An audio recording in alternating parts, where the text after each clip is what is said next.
Storyboard project by Maddie, Nico, and Campbell, featuring John Kuzi.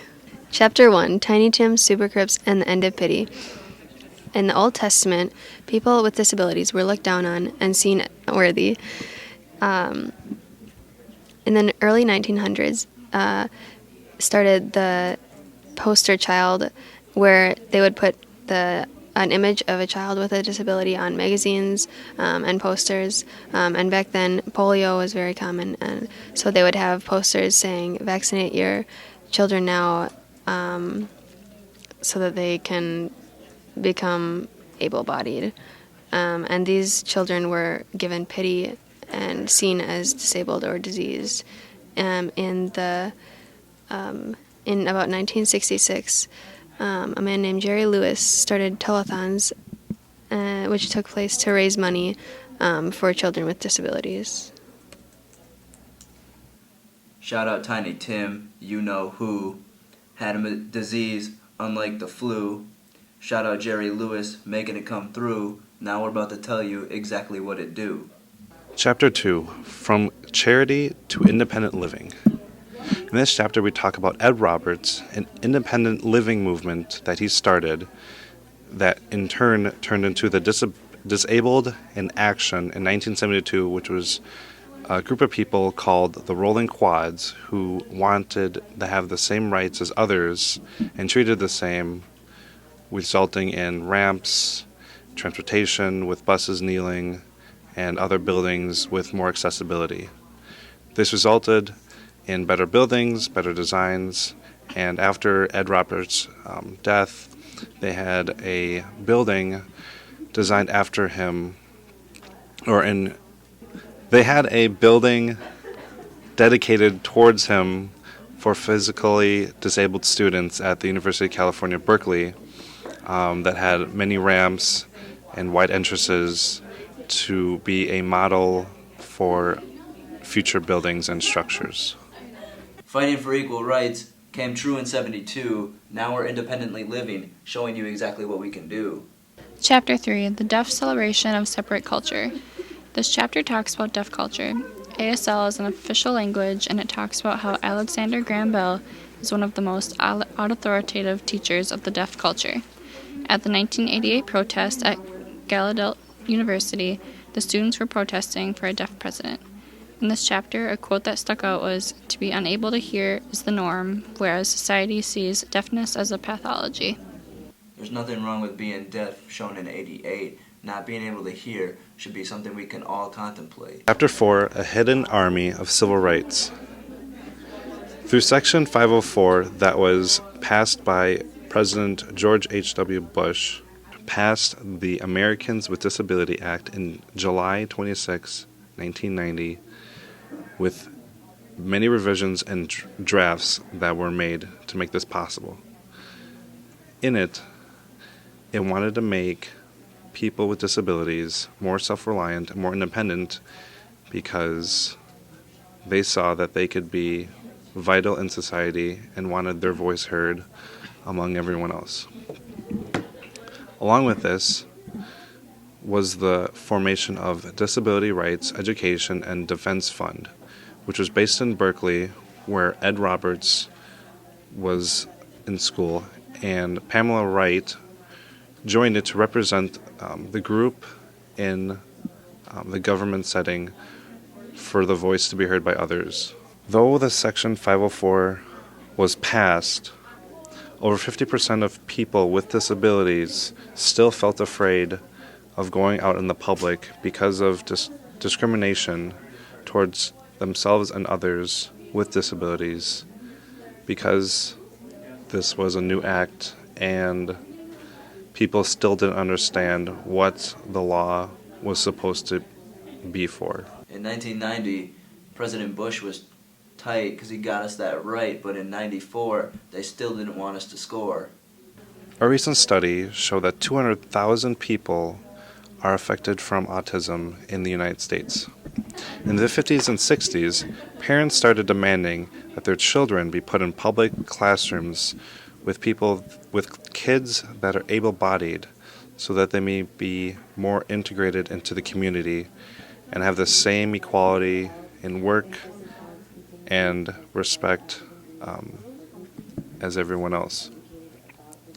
Through this, they got the Individuals with Disabilities Education Act passed in 1979, which ensures students with a disability are provided with free, appropriate public education, or FAP, that is tailored to their individual needs, or in other words, created teaching environments to be less restrictive on who was being taught.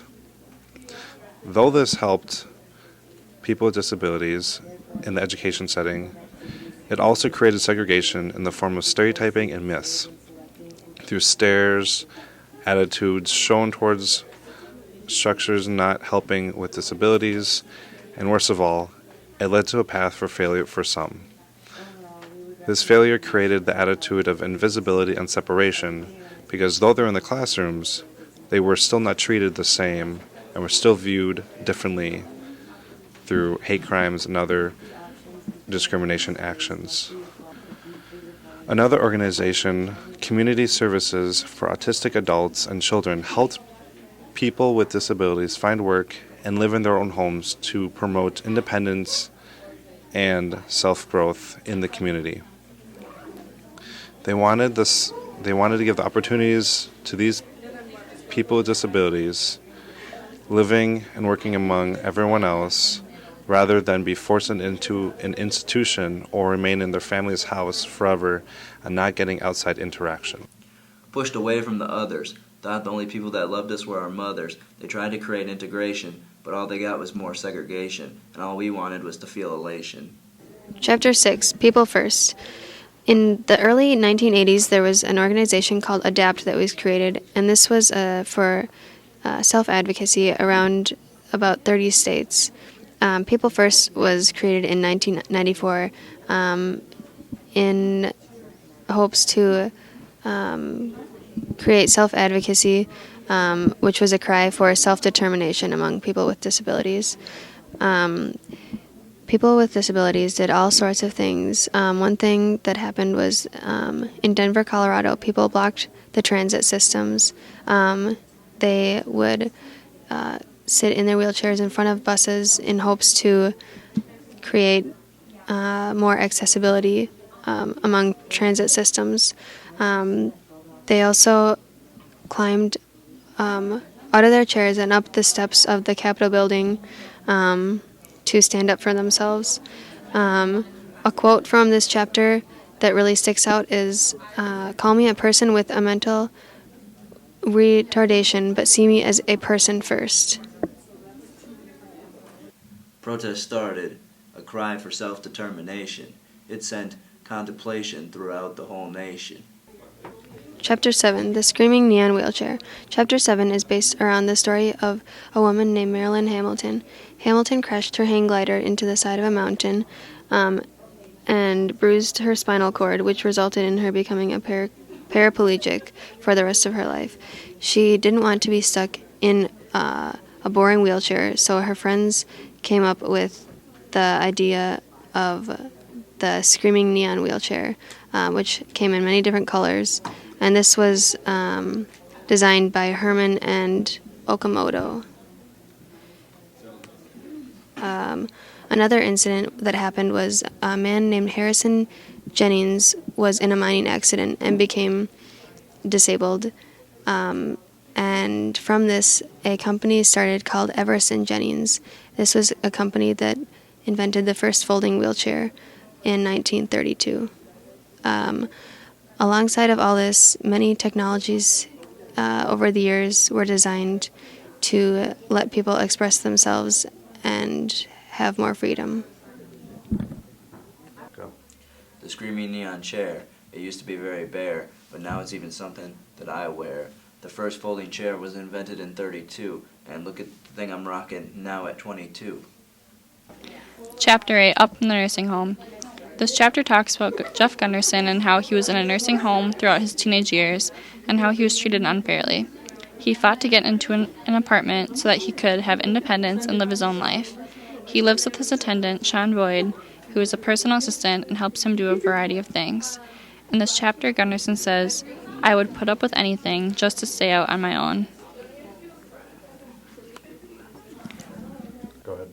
Gunderson being by himself made him into a pretty shy guy, but look at him now.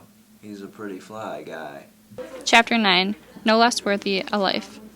This chapter talks about how unfairly people are treated in nursing homes. It talks about how Larry Just keep going. McAfee's story was not a simple right-to-die case. Instead, it was another chilling reminder of how a disabled life was dismissed by doctors, judges, and the public as a devalued life.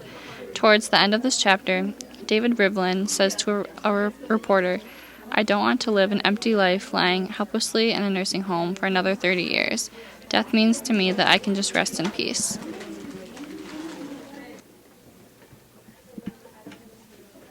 Hey, yo, busting the miss is something that needs to happen. Clearing a path and making sure you know my life isn't lacking and I don't stay slacking.